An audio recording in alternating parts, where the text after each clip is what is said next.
I think in terms of the spread, one of the reasons why you haven't seen it move, even though there's some very smart people that do like Miami, like if there's a dark horse outside the top 5 seeds, I would say, because I think the top 5, all of them can win the national championship, and I'm not sure that the other 7 can.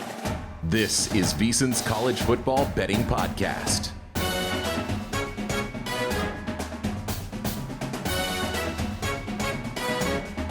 Welcome in. Another edition of the VSiN College Football Betting Podcast. I'm your host, Tim Murray, and it is Wednesday, so that means Wes Reynolds. Wednesdays with Wes will be coming up here momentarily. Just a little programming note with the college football playoff upon us. We will have multiple guests on Thursday's podcast. We will have Matt Humans, of course. We will break down the 4 playoff games, and we will have Brad Powers jump on the program as well. So a little double dip of handicappers on the Thursday show, as we'll get a little bit of a new voice in here to talk about the college football playoff games, and maybe, just maybe, we can get some thoughts on the FCS playoffs that will be happening this weekend, as we have Brawl in the Wild Part 2, Montana State, and Illinois State taking on Villanova. So looking forward to that tomorrow. That'll be Matt Humans and Brad Powers separately, so I'll talk to both of them separately. Also, just programming note here on for the holidays. We talked about it briefly on Monday, but just to kind of give you a feel of the lay of the land, so to speak, we will do a show tomorrow, Thursday the 18th. We will do a show at some point on Tuesday the 23rd. I am heading up to Boise to do the sidelines for the famous Idaho Potato Bowl on Bowl Season Radio, so I won't be doing the Monday show, but that should be in your feed, I would say, late on the 23rd or early Christmas Eve. I mean, what better way to spend your Christmas Eve than with me and Adam Burke? Well, we'll talk about some bowl games, early thoughts on the quarterfinals as well, and then myself, Wes Reynolds, Matt Humans, Adam Burke, we will all be back in that week between Christmas and New Year's around the 29th and 30th. We'll have a couple episodes for you there. So a little bit clunky. I know it's the holiday season, so stick with us. We'll have plenty of content for you and plenty on the quarterfinals on New Year's Eve and New Year's Day. Just a reminder, we're up on YouTube every episode, so please do subscribe on YouTube, youtube.com/college football betting podcast, iTunes, Spotify, of course. And if you wouldn't mind, as a Christmas present to your boy, maybe a little 5-star rating and a review on iTunes. All right, a little housekeeping here before we get to Wes Reynolds. We have partnered up with Coca-Cola Bowl Season Radio this year. If you're looking for live play-by-play on the radio this holiday season, well, they have the national call of 20 bowl games. All of them will air on SiriusXM, the Varsity app, TuneIn, and terrestrial radio stations nationwide, including Los Angeles, Seattle, Vegas, Orlando, D.C., San Francisco, Nashville, Dallas. So check out all you need to know on their Twitter feed at Bowl Season Radio. Their upcoming broadcasts include the Xbox Bowl on Thursday the 18th at 9 p.m. Eastern. That's Missouri State and Arkansas State. That game will be on SiriusXM Channel 84. Friday, a little double dip, Myrtle Beach Bowl, Kennesaw State, Western Michigan, and then Gasparilla Bowl, Memphis and NC State. Both those games will air on SiriusXM Channel 201 starting at 11 a.m. Monday, the game that I will be a part of on the sidelines there, the famous Idaho Potato Bowl in Boise, Washington State and Utah State, 2 p.m. Eastern kick time. That game will be on SiriusXM 201, and then the Frisco Bowl on Tuesday the 23rd, UNLV and Ohio. That game available on SiriusXM Channel 84. We are also, of course, partnered up with our friends over at Nahoku, as they are the sponsor of our Hawaii Bowl preview, which we will get to with Wes Reynolds. And in case you missed it, our conversation with Timmy Chang last week. It's the holiday season, so Nahoku invites you to share the spirit of aloha with gifts that sparkle with meaning. Nahoku is Hawaii's finest jeweler since 1924. For nearly 100 years, Nahoku has crafted an incomparable collection of Hawaiian and island lifestyle jewelry inspired by the beauty, culture, and traditions of the islands. Nahoku's designs are timeless, making them perfect for the holidays, from treasured keepsakes and meaningful milestones to gifts that capture the warmth and wonder of the season. They have more than 30 locations across Hawaii, as well as here on the mainland. Las Vegas has multiple locations, California, Texas, the DMV, where I'm from, at Tyson's Corner, King of Prussia outside of Philadelphia, outside the Chicago area, up in New England. They're all over the place. If you want the full listing of locations, NAHOKU.com. Mahalo to our friends Nahoku for helping listeners celebrate the holidays with beauty, artistry, and the enduring spirit of aloha. Well, we'll talk some Hawaii Bowl. We'll talk some college football playoff. We will even maybe hear a little a cappella from Wes Reynolds. He'll join us next. It is the VSiN College Football Betting Podcast.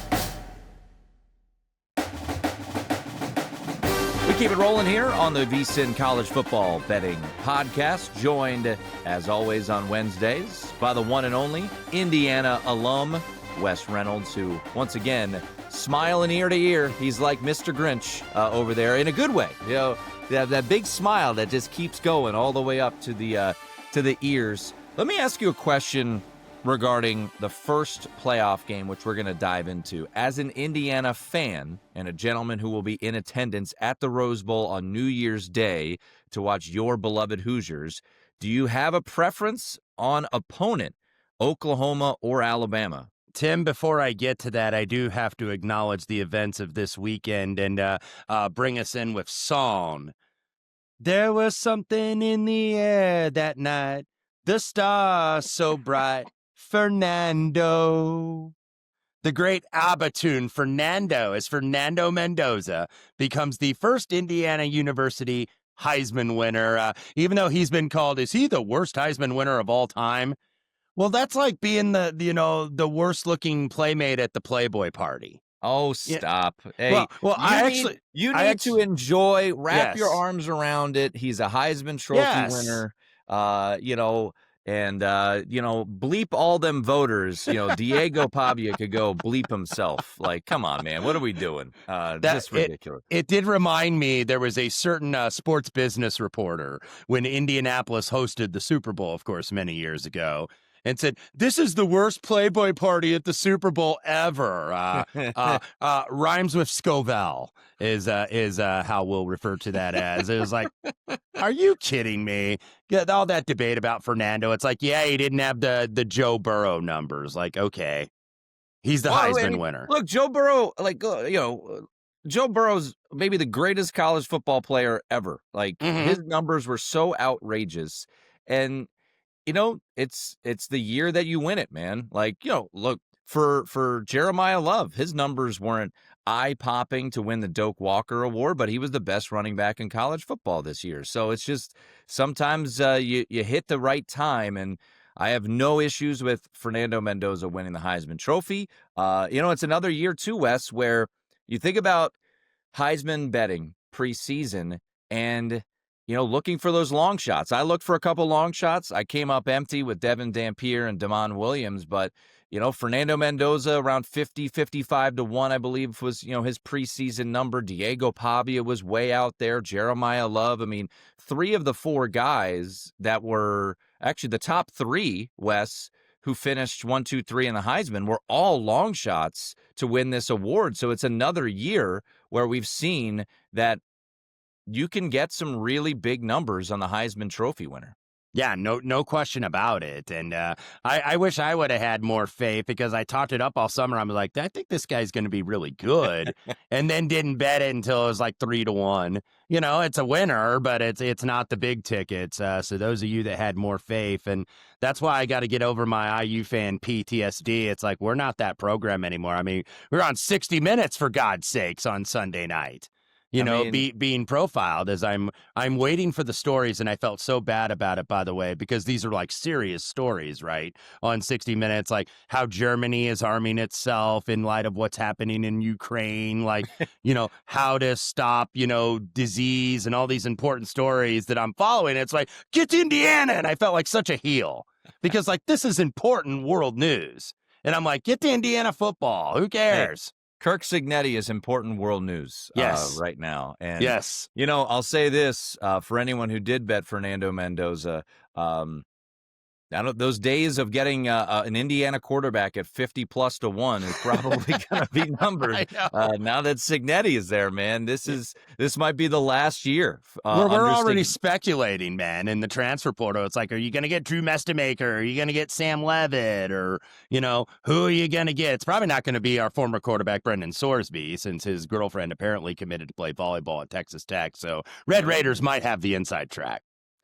All right, so let's get back to the initial question. We'll get into Oklahoma, Alabama. I know it does feel like, I'm sure our listeners are like, man, we've talked about these games forever. It's going to be nice to get those quarterfinal matchups, to get a little bit of new material for us to talk about. But before we break down Alabama, Oklahoma again, your thoughts on that game. Is there a matchup you think is better for the Hoosiers in the Rose Bowl? I've been going back and forth with that, Tim, because I've been asked that, and I'm like, it's a coin flippy game, right? Yeah. And that's when the line really hadn't moved off one. You've had people that have made cases for both Oklahoma and Alabama. Both of these defenses are obviously very good. Oklahoma top 10, Alabama about top 15. So not much of a difference there. And that's why you see the low total of 40.5. Alabama, I thought, outplayed Oklahoma in the first matchup, but Oklahoma got the turnovers, and that's why they won the game, despite the fact getting out-yarded by a massively huge margin. So the less explosive offense is Oklahoma, so that would be a little bit, I think, easier for the Indiana defense. But Alabama's got some injuries on the offensive side of the ball. Simpson's going to go, but, how much is he 100%? So that's something you certainly have to look at. But I don't know if I have a preference, Tim, and I don't think Indiana does either. I think, Kurt Cignetti and his guys we're going to be ready whoever it is. So I don't think that there's a preference. There's obviously the storyline with Kalen DeBoer being the former Indiana offensive coordinator under Tom Allen. So there's obviously that, but I don't really have a preference, to be honest with you. I've been going back and forth on this game. I don't know if you've bet it. I have not as of yet. I'll probably have some kind of small play on game day, whether it's like a first half or, first quarter or something, just for some interest. But I don't have a lot of conviction on either side here. Yeah, it's funny because I talked about this on Monday with Adam. One of my first bets was Alabama at a pick, Wes. And now as the week has gone on, or the 2 weeks have gone on, I'm like, do I still like that play? I've heard some good points on the other side. The injuries, they are concerning, right? And I know Ryan Grubb, the offensive coordinator for Alabama, said everyone's good to go. Jam Miller's out there. Josh Cuevas is out there, the tight end, Ty Simpson, etc. But what is he going to say, right? He's going to, we're hurt. We're screwed. Yeah. We're not healthy, going into this game. So, I look at this Oklahoma team. You mentioned it, and it's been brought up a lot, right? The Alabama game that they won 23-21, they had just, 200 some odd yards in that contest. Alabama 406. What's interesting about Oklahoma this year, and you look at some of their games, Wes, they were outgained by 194 yards against Bama, outgained by 105 yards by Tennessee, outgained by 72 yards by Ole Miss, outgained by 44 yards for Texas. We know this offense struggles, but I think the question for me is going to be, what do we get from John Mateer?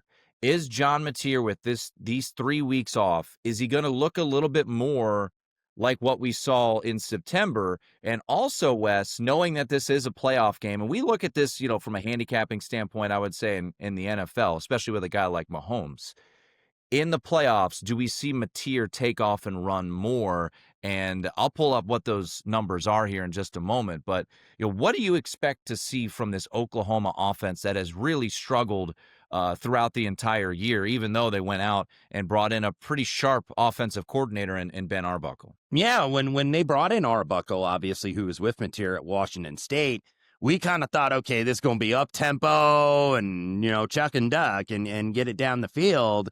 And it really hasn't been. Their games have been absolute grinders, really all year long. So, that's the old question. Like, how much is Mateer's running ability going to be, a factor here because he has not, I don't think, been 100% ever since he's returned, but he has had some time off, and they didn't. Excuse me, they didn't have to play that SEC championship game much like Alabama did. So, look, when you're in the 8-9 game, you obviously you can't save anything necessarily for the next opponent. It's like you got to do what you can to advance. So this isn't, oh God, we don't want to show this on film. So, Oklahoma, I think, has the ability to kind of, run those trick plays and whatnot. And they may have to rely on that a little bit, even though I don't think this Alabama defense, which is still very good, I don't think they're dominant necessarily, though, at the line of scrimmage. If you really go inside the numbers, they're a little bit better against the pass than they are the run. They're giving up 125.6, and that's certainly above national average. But that tells you that they don't shut you down at the line of scrimmage like Oklahoma does. Oklahoma only gives up 81 yards a game, but Alabama has not been great running the ball either. So in the trenches, you would think advantage Sooners here. So I went and looked it up. So at FanDuel right now, over-under on Mateer rushing yards is 34.5. Now, many of you know this, but if you're new to the program, new to betting player props in college football, sacks go against your rushing total. So if you look back to the Michigan game where he was fully healthy, he rushed for 74 yards in that game. The Temple game, he rushed for 63 yards. The Auburn game is where he got hurt, and he rushed for 29. After that, 5, 14, 17. Against Tennessee, he ran for 80. Against Missouri, he ran for 60. It's a bit of a risk because, once again, if he gets sacked a couple of times, it's really going to hit the rushing total. So maybe you find a market where longest rush, something like that. But I could certainly, in a playoff game, Wes, knowing the struggles Oklahoma has had offensively, I could see Mateer utilizing his legs a decent amount, and that might be an angle I look to bet is John Mateer over his rushing yards on Friday night. I like it. I think that's probably a way to go because I'm having struggles getting involved in this game because I have no idea. And plus the fact that, with the fandom with Indiana, like who we're going to get. But, man, it's tough for me to really find an advantage either way. If those of you that have conviction, obviously bet your conviction. But, man, if you don't have one, it's okay to pass.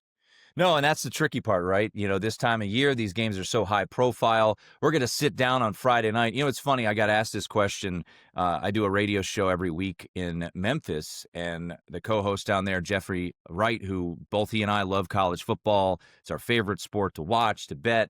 And he said, is the playoff not hitting as hard as it has in the past? I said, well, it's tricky to ask a Notre Dame fan because I'm still a little bit bitter. Yeah, it hit you in the lower region, shall we say.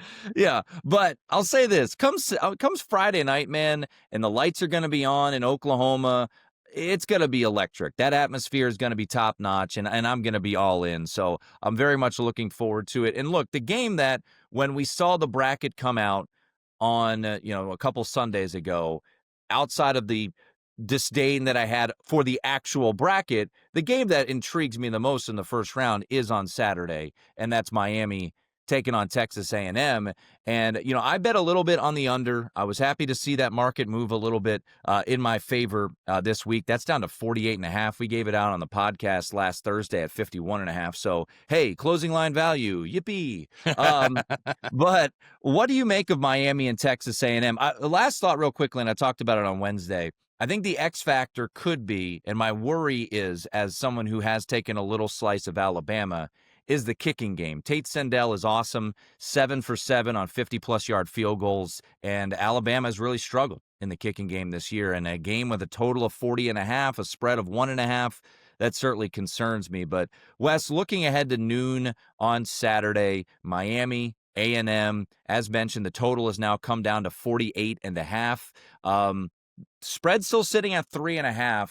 What do you make of this one, and can you trust Carson Beck in a hostile environment on Saturday? I'm also on the under at 51, and that came crashing down like this morning, by the way, as we do this on a Wednesday. So, Yeah, everybody kind of has the same idea that maybe this is going to be a slower tempo game, that you're going to see two teams that are deliberate. You have two top 20 national defenses here. Miami a little bit closer to the top 10 than A&M is, but I think on the Miami side offensively, what is their strength? It's the offensive line. So they're going to run the ball. It's not that necessarily I don't think they trust Carson Beck, but I think they trust that running game a little bit more than they trust the passing game. And so you're going to see them run, I think. And plus the fact that Texas A&M, pretty good pass rush on defense. I think they were like number 1 in sack rate on passing downs and first nationally on third down defense. So Miami's going to want to try to stay ahead of the chains as much as they can and run the ball. And it's like, okay, we'll take 4 yards a clip. We'll take, we'll get to 3rd and 2 or 3rd and 1, 3rd and short, think that we can convert those first downs. And on the A&M side, what's Miami's strength? Probably their pass rush. I think more than that. So you're going to probably see a lot of zone read where Marcel Reed, I think, is carrying the ball. And I think you're going to have two teams that are a little bit more run heavy against two good defenses. And that's why I think that you're going to see a slow tempo. I think in terms of the spread, one of the reasons why you haven't seen it move, even though there's some very smart people that do like Miami, like if there's a dark horse outside the top 5 seeds, I would say, because I think the top 5, all of them can win the national championship, and I'm not sure that the other 7 can. But if there's a dark horse, there are some people pointing to Miami. You haven't seen a ton of movement in that number because there's always the worry about Mario Cristobal's game management. Even though his coordinators have been top-notch this year, Shannon Dawson on offense, Corey Heatherman, who they got from Minnesota last year on defense, does he let the coordinators do their work and kind of stay out of the way? And there's always that concern with Mario Cristobal, and that's why I think that you haven't seen maybe a ton of movement in the market. You'll certainly get it, I think, the day before on game day on Saturday. Yeah, and like I said, happy to see that the total is moving in our direction here. But I think this is, if you haven't gotten involved yet on that total, you missed out on the good number. I still think first half under is not a bad look, Wes. 24.5 still out there in the market. I think this could be a kind of a feeling out process. Does Mario Cristobal and Miami play it a little bit more closer to the vest in this particular game? But big movement to the under, which I think makes sense. Casey Concepcion and Malachi Toney, electric players. Those are guys that I can't wait to see, and hopefully they get the ball in their hands a bunch. Concepcion as a punt returner. Does Toney throw the ball? That could be the fun prop here, because he was a high school quarterback. We've seen him, have a couple of trick plays as well so far this year. So very much looking forward to that game at noon on Saturday. All right, let's get to the 2 games with the G5 teams involved. We'll go in chronological order.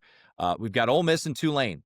We saw this already. Tulane went down to Ole Miss, and Ole Miss dominated, but obviously the elephant in the room is the elephant that won't be there, which is Lane Kiffin. He will not be on the sidelines for Ole Miss. They're around a 17.5 point favorite. If you do like the favorites, Circa and the Westgate Superbook still have 17. If you like the dog, plenty of 17.5s out there. I have not bet this game, so I have bets on 3 of these games. I have not bet this game yet, and I'm curious your thoughts on Tulane and Ole Miss. Part of me thinks, Wes, this is a, we joked about Diego Pavia, bleep them voters. Well, this kind of feels like a, bleep Lane Kiffin type of moment. Do they try to flex a bit in this game to say, hey, we're fine. We don't need Lane Kiffin. And there is part of me, Wes, that is hoping that is the case, because I would love to get a little bit suppressed price on Ole Miss when they play Georgia in the quarterfinals. Yeah, I think you have 2 motivated teams here for very different reasons. Obviously, Tulane, they're losing their coach. John Sumrall is going to go to Florida, but still with them for this game. And both these G5 teams are going to be motivated because we've seen all the thought pieces and all the video clips on the social, like, man, I don't really like Cinderella. Like we shouldn't have these teams in the playoff, and they don't belong here. And maybe it's going to prove to be that, kind of like it did last year. So I think Tulane is going to be motivated. But you mentioned it, Tim, with Ole Miss. this is going to be the most supportive crowd that they could possibly get there in Oxford at Vaught Hemingway Stadium. Like, they're going to be, fever pitched to like, you know what? This guy abandoned us. This guy left for a conference rival, and we kind of rebuilt his career here at Ole Miss, really, where we gave him a chance when a lot of these other schools in the Southeastern Conference weren't wont to do that. And now all of a sudden he's the belle of the ball and he's going to LSU and he abandons us. There's some of his assistants, by the way, Charlie Weiss Jr., of course, the offensive coordinator, a couple position coaches that are coming back to Ole Miss that are obviously with them for the prep for this game. I think Ole Miss starts out very well here. I really do. And I laid a little 9.5 for the first half on this one. I have not laid full game yet. I think 17's about right, because I haven't laid full game, Tim, because what does concern me at the end is if this game is in hand and you've got the Sugar Bowl in New Orleans on New Year's night on deck against Georgia, how deliberate does Ole Miss get? Are they really wanting to, like, kick the crap out of Tulane if they can and really hang a number on them? And I don't know if they're going to be willing to do that. It's like maybe discretion is the better part of valor. Let's say they're up close to the number and there's 6 minutes left. Let's get Chambliss out of the game. Let's get some of the starters out of the game and save them for New Orleans. We got the game in hand. We don't know, we've proved our point. So I think where you're going to see maybe Ole Miss get a little bit of the margin is in the first half. And I think that they're going to come out fired up and I don't see this going really any differently for Tulane, even though I did bet them in the American title game. Tulane has just kind of been what Tulane is. I don't think that they've really gotten any better since they got the drubbing against Ole Miss. I think they beat the teams that they were supposed to beat necessarily. And good record, good season, but I think Ole Miss going to get some margin early in the first half and then maybe put it on cruise control. So there might be a spot where Tulane signs up for 60, as they say, and, could get a backdoor where you get like plus 24 or something live. And that might be the spot to jump in on Tulane. But I think first half Ole Miss at least is up by double digits at the half. Shout out to SVP and Stanford Steve. Yes. Sign up for 60. 548 to 282. The yardage discrepancy back in September when these two teams met. It's funny as people have bet, and as time goes on and you start to hear more thoughts. It reminds me a little bit. You and I love college basketball, and I love betting college basketball because it's so quick, right? You bet a game, the lines come out that night, and then the game is played. It reminds me a little bit of March Madness because the lines come out on Sunday, everyone's got their thoughts, and then by the time the game rolls around, you're like, God, I hate this play. So I wouldn't say I'm there yet here on Oregon, James Madison, but I laid it with Oregon, right? I laid 21 with Oregon, even said 21 was fine. The more I look at this game, I get a little bit worried. And I don't know if it's just because it's been a week that has gone on, but I think the point you made regarding Ole Miss is a fair one. At the end of this game, is Oregon looking to just kind of milk the clock and get out of there with a 17-point win and get ready for Texas Tech, which is going to be an absolute war? Or does Dan Lanning try to prove a point that the last time we were seen in the college football playoff, we were getting embarrassed by Ohio State? So there's part of me, Wes, with the travel and everything involved that really likes Oregon here. I did lay the chalk with Oregon, but, look, James Madison, this is what they want to do. They are third in the country in average time of possession. They want to run the football. They average around 280 yards per game on the ground. And we've seen some teams, and you saw Oregon up close and personal, we've seen some teams have some success running the football. So I'm curious your thoughts on the nightcap of the first round, Oregon hosting James Madison. Yeah, this is a tough one for me, too, and I have not bet this as well. I certainly don't disagree with your case for Oregon. At this number, it'd be a small lean to the dog for me, but not with a lot of conviction, even though James Madison plus 230 yards per game better than their opponents this year, not the Ducks. But you got to consider the competition. Like, they steamrolled everybody in the Sun Belt. I think they had one game that was decided by one score in conference play.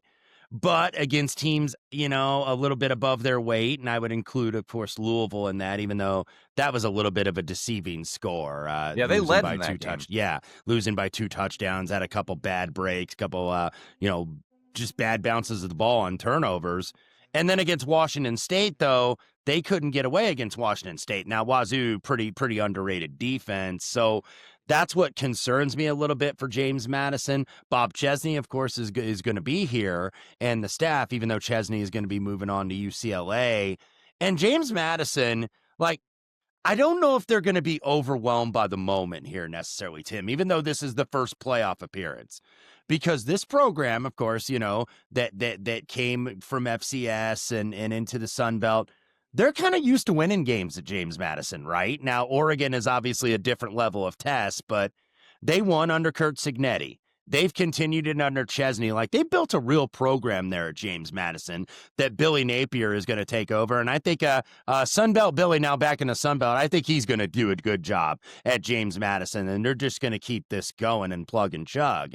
But this is a step up in class, so that's why I haven't necessarily jumped in on the dog, at least as of yet. Oregon is kind of that team that I see a lot of people picking, okay, watch out for the Ducks here. Watch out for the Ducks. Not a lot of them picking Indiana. You're going to have your usual suspects pick Ohio State, right? And you're going to have your usual suspects that go with the SEC team, and that being Georgia. And I think Georgia, by the way, is the only SEC team that has a chance to win the whole thing in Miami when it's all said and done. But a lot of people in Oregon. And this was a team I was a little down on coming into the season. So I got egg on my face. I was wrong. I thought they were going to have 10 wins or less. So I like the under 10.5, and they have won 11 as of now. And they have kind of turned it up to a different level ever since the Indiana loss. They've been beating solid teams pretty easily. They beat USC pretty easily, I thought. They beat Washington very easily, a lot more easier than I thought. So it's kind of a tough train to get in front of. So as of now, I'm staying out of this one. Yeah, the 21s are back. So, I would still look at it that way. I don't love Alonzo Barnett from a passing standpoint, the quarterback of James Madison. And if they're able to take away Wayne Knight, who's a very good running back, not to be confused with Newman. With Newman. But Wayne Knight, over 1,200 yards rushing. If Oregon's able to take that away, they have the number 1 pass defense in the country. Oregon does. So I actually like this matchup.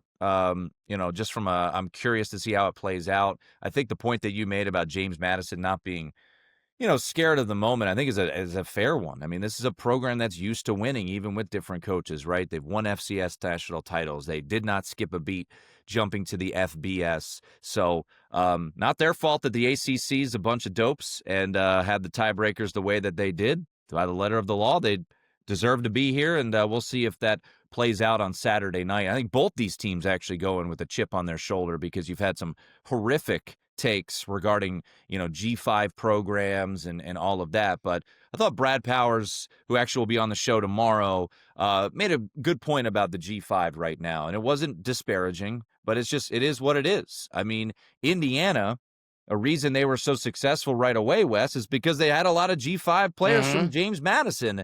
But you're not seeing the elite G5 teams anymore because all those players are getting poached, right? Yeah. So the depth isn't there. James Madison's a very good football team. Don't get me wrong. And, can they compete? It's possible. But I think if Oregon is ready to go and Dan Lanning kind of has the bully role, I think that's fair. Last thing I'll say on this game, you mentioned coaching.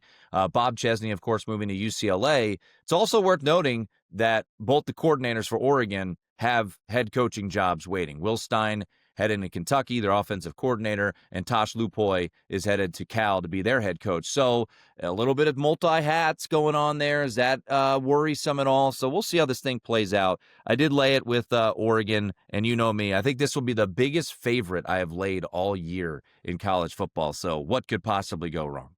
Exactly. Everybody's got a plan until some team messes up or we get punched in the mouth, right?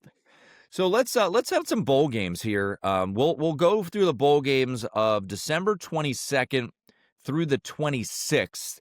And I will pull my Kirk Herbstreit here. Well, I'm on the call of this game. I will not be making a pick. But the famous Idaho Potato Bowl on the Smurf turf up in Boise, we've got Utah State and Washington State. Washington State also lost their head coach. He is moving on. Jimmy Rogers going to Iowa State.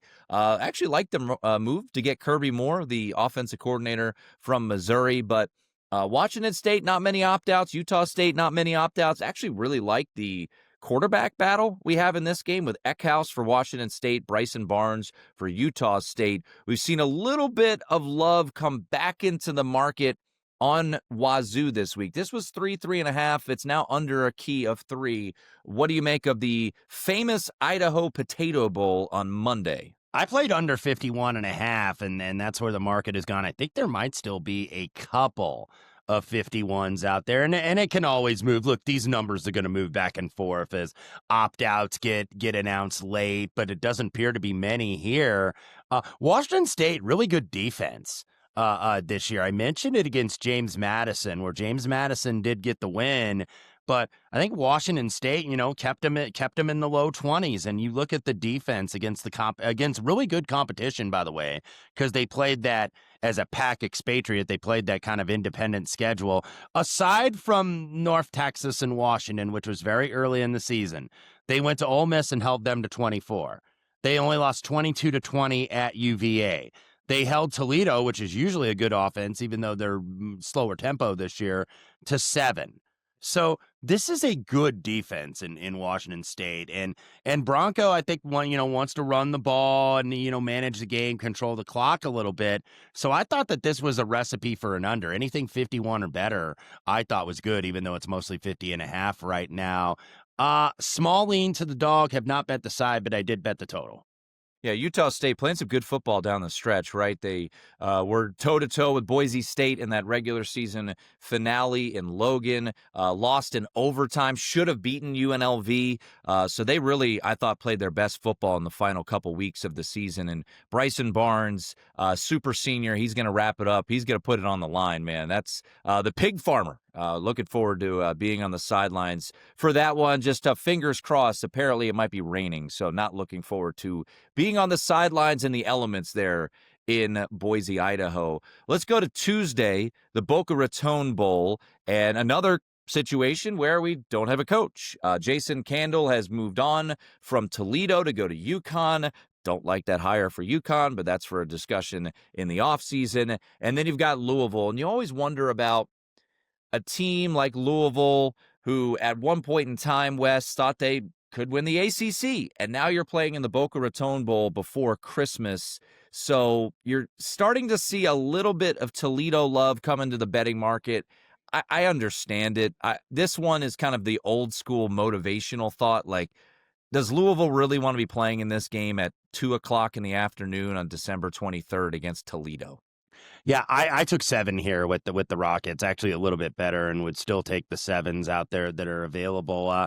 You mentioned about you didn't like that Jason Candle hire for UConn. There's some other people that I don't think didn't like Jason Candle either, and that was his team. Apparently, from everything I read, that they were like, yeah, we're cool, like we're good, that he's moving on, and it's going to be the interim for this. It's going to be the quarterback coach, Robert Wiener, is, I believe, going to be the interim here. You've had a couple opt-outs on both sides. I know Toledo's got a safety that is already committed to the Senior Bowl, so maybe McNeil Warren, by the way, he may not play. Louisville's got a couple defensive linemen that have already opted out. Now, Miller Moss, the quarterback, apparently is going to play. Chris Bell, the receiver, their top receiver, is going to miss with injury. They've had a lot of running back injuries, too. A lot of injuries in the backfield for Louisville. So I think Toledo, motivated team, that G5 team that gets to play an ACC team. Yep. You probably got some kids in the Midwest or in that upper South area, like in Kentucky and Tennessee, that maybe end up at Toledo that would have liked to have played at a Louisville, or would have liked to have played at a Big Ten school or in a Power 4 conference, but didn't work out that way. So I think maybe Toledo with the motivation edge here, and I think kind of winning one for the for the new coach. It's going to be Mike Jacobs is going to be the new coach. So the quarterback coach is the interim. I think Toledo is going to be a little bit feisty here against Louisville. So anything a touchdown or better, I like the Rockets. Also on that Wednesday, we've got the New Orleans Bowl, Western Kentucky and Southern Miss. This will be a 5:30 kickoff at the Superdome. And stop me if you heard me this before. Southern Miss, their coach left. Charles Huff moving on to Memphis. Blake Anderson, former Utah State coach, he will take over on a full-time role. So, playing for the new coach, maybe it helps alleviate the loss, if you will. Southern Miss was a team that many people this offseason came on this podcast. I bet it as well. They went way over their win total. Kind of limped to the finish line, though. And they got Western Kentucky here. Hilltoppers, we'll call it around a 5.5-point favorite in this one on Tuesday. Yeah, and Anderson, used to the Sun Belt, of course, was at Arkansas State previously. So I think he'll probably get it done down there in Hattiesburg.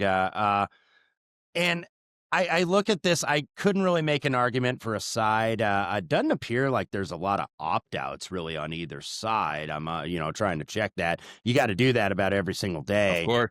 I think probably the over would be the way I go. I have not bet this game as of yet, but Western Kentucky likes to throw the ball, even with McIver being injured. Rodney Tisdale, who can run a little bit, but can also throw.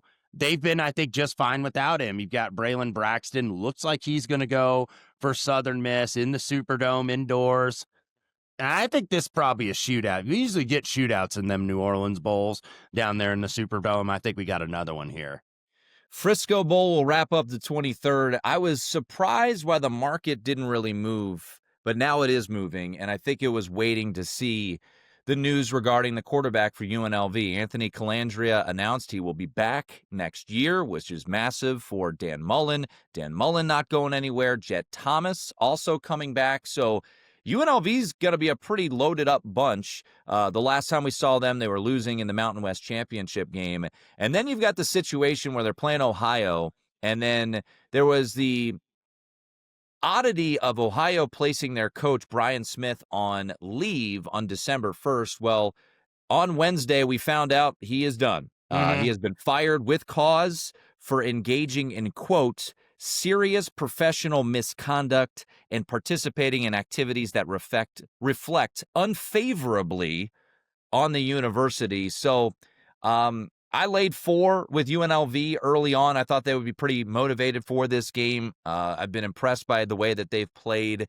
This will be indoors at the Ford, at the Star facility down there in Frisco. So I like UNLV here. Under a touchdown, I still think it's playable if you want to find a dance partner in a money line parlay. If you want to throw like UNLV with Army or something like that, I wouldn't be opposed to that. But I like UNLV here. I laid 4 and probably would still lay anything under a touchdown. Yeah, that would be the only way I would go here. By the way, John Hauser, the DC, is going to be the interim for this game for the Bobcats.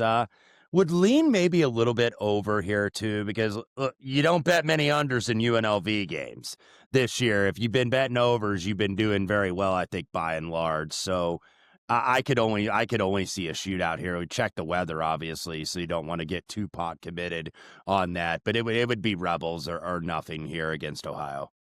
All right.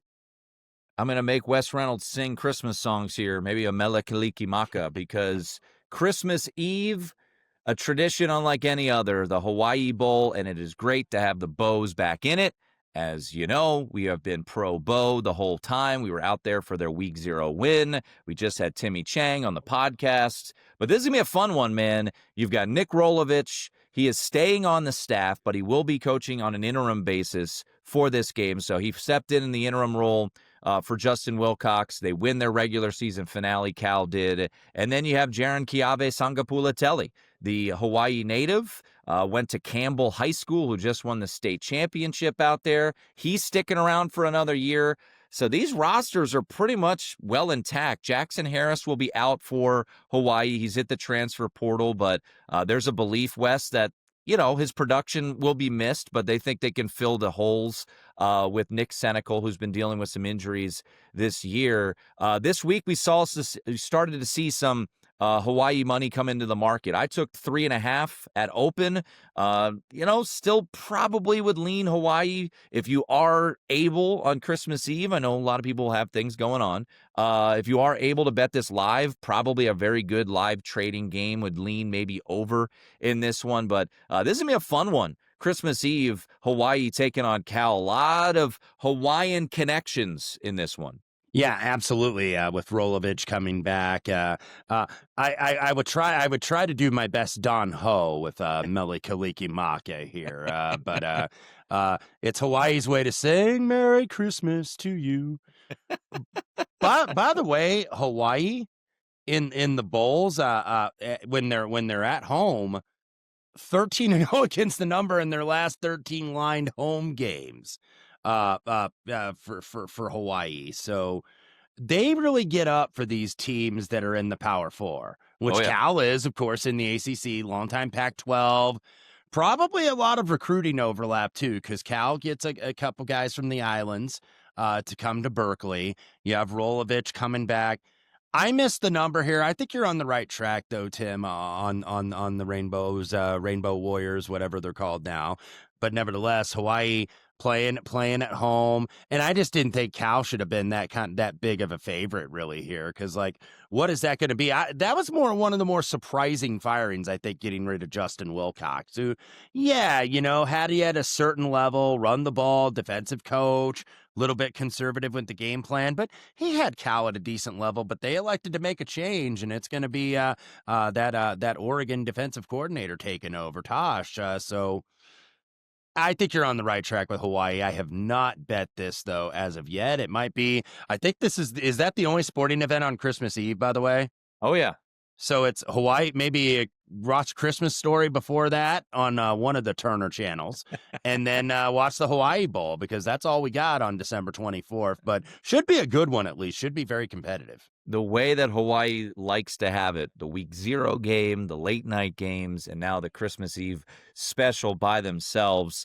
Kansei Matsuzawa, by the way, the secret weapon, the Tokyo Toe, the first ever nickname. Consensus All-American in program history, Wes.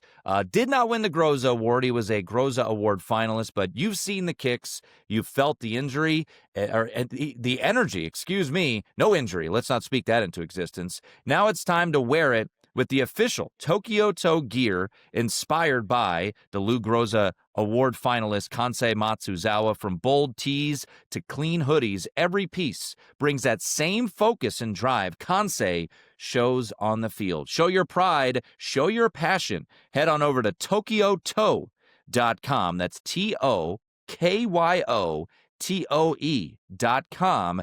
Gear up and own the moment. Tokyo Toe. Yes, that is a elite nickname. And if you haven't heard the story by now, he learned how to kick via YouTube living in Japan. And by the way, the episode last week, we had Timmy Chang on and talked a little bit about Kansei Matsuzawa, how they recruited him and how it all came together. But what a cool story for him, and maybe a secret weapon for this game. We'll see if the kicking comes into play for the Rainbow Warriors on Christmas Eve.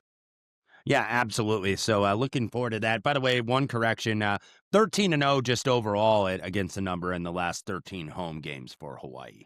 26-1 ATS under Timmy Chang at home. He has absolutely thrived there. All right, 3 more bowl games to hit on before we let you run, Wes. Wes will be back next week before he departs to go to beautiful Pasadena. We will talk some more bowl games then. But let's hit the 3 games on the 26th. And, you can go as long or as short as you want on these ones. Let's go to Ford Field. I forget the sponsor in this one, but it will I believe it's called the Sports Bowl. Sports Ball! Central Michigan and Northwestern. The Purple Cats lay in double digits against the Chippewas. Yeah, probably justified. I have not done anything with this game. Some of these games I'm waiting to see if we have any opt-outs. What I'm really waiting on the Northwestern side is what's the health at the running back position for these guys. Komolafe missed the finale. Joseph Hyman left with an injury. I know David Braun said that he would be confident on one or two being back, because remember they lost Cam Porter earlier in the season. So they're a little bit banged up there. Central Michigan, look, doesn't really do a lot offensively. They're very much a slow it down.